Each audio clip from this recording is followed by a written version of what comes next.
Nosotros somos estudiantes de la especialidad de electricidad y electrónica. El día de hoy vamos a hacer un experimento que explore los fenómenos acerca de la electricidad estética. Los integrantes del grupo son Montano Piñero Saliana, Rivera Valencia Manuel, Tobar Samuel y Cristian Tello.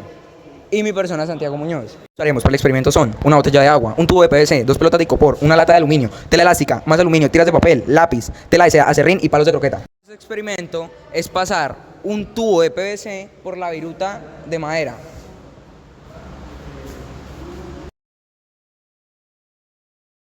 Con este experimento podemos tener algunos tipos de observaciones, como por ejemplo, qué pasa cuando el tubo pasa por encima de la viruta. Y como podemos ver, no pasa absolutamente nada. ¿A qué se debe esto? Bueno, esto está relacionado a el tipo de carga que tienen estos dos elementos, que ambos son neutros. ¿Por qué sucede esto? Bueno, esto se debe a que porque ambos elementos tienen una carga neutra, y al no tener ninguna interacción o carga eléctrica, los electrones no pudieron transferirse y por lo tanto no tuvieron ninguna relación entre sí. Froten fuertemente durante 30 segundos el tubo con una tela de plástico. Acerque nuevamente el tubo de plástico a las virutas de madera.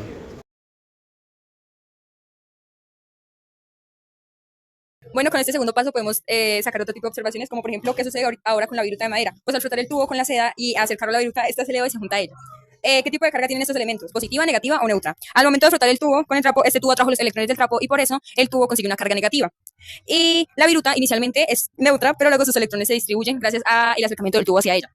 Otra observación es por qué sucede esto. Bueno, es porque las virutas inician con una carga neutra, pero cuando el tubo se acerca a la viruta experimenta lo que es la polarización. Es decir, que sus electrones se redistribuyen y así generan cargas opuestas en las partes más cercanas al tubo, lo que provoca una atracción electrostática. Paso número 3. Repetición con diferentes materiales. Se necesitan tiras de papel, pedacitos de aluminio, una tira de papel aluminio. Lo que vamos a hacer es frotar un tubo de PVC con una tela suave en pedacitos de aluminio.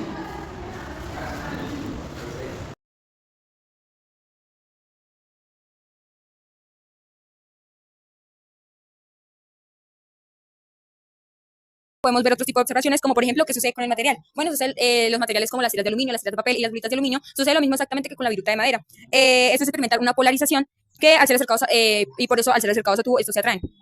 También otra observación es el por qué sucede esto. Bueno, esto sucede por la polarización que genera el tubo con estos materiales, lo que hace que los electrones de esos materiales se redistribuyan entre sí y por eso la capa más superficial se atraiga se vuelva opuesta y por eso se atraiga hacia el tubo.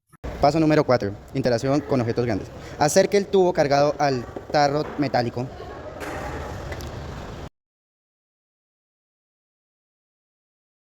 En este paso número 4 podemos ver que el tarro metálico se atrae al tubo recargado debido a un fenómeno que se llama la inducción electrostática, ya que, bueno, como sabemos, cuando se recarga el tubo, este se recarga y consigue una carga negativa. Entonces, al acercarse, el tubo repele los electrones libres del tarro. Entonces, lo que hace es empujarlos hacia el lado opuesto, dejando la cara del tarro más cercana al tubo con carga positiva y la cara opuesta del tarro con carga negativa, lo que permite la atracción de cargas opuestas, ya que el lado más cercano al tubo tiene una carga positiva.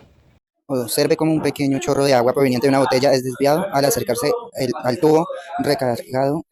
El fenómeno de la lata también tiene que ver con el fenómeno del chorro de agua, ya que el agua es un material polar porque tiene moléculas de una carga desigual, lo que hace que el agua se oriente en presencia solo de un campo eléctrico. Entonces, eso hace que al acercar el tubo cargado negativamente, las moléculas de agua giran para que sus lados positivos queden más cerca del tubo. Bueno, primero hay que acercar el tubo de plástico simultáneamente a las dos bolitas. No ocurre absolutamente nada, ya que el tubo no está recargado, entonces tanto las bolitas como el tubo tienen una carga neutra y eso hace que cuando entren en contacto no tengan ninguna interacción entre sí. Como segundo, hay que acercar el tubo cargado a una sola bolita. Luego sepárelas del tubo. Pues ellas se llegan a mover, pero obviamente, ya que como el icopor es un aislante, las cargas se distribuyen muy ligeramente. Bueno, como hay que pasar el tubo flotado por el centro del péndulo electrostático.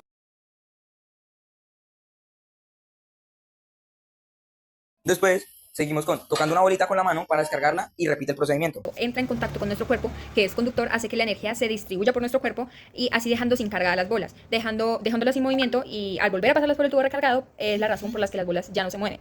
Al ponerle aluminio a las bolas, esto tiene un gran impacto, ya que como el aluminio es un material conductor y el tubo está frotado, se puede visualizar cómo las bolas se atraen hacia el tubo. ¿Esto por qué pasa? Porque como el aluminio es un buen conductor, hace que las cargas se distribuyan en su superficie, lo que hace que la atracción sea mucho más fuerte y visible.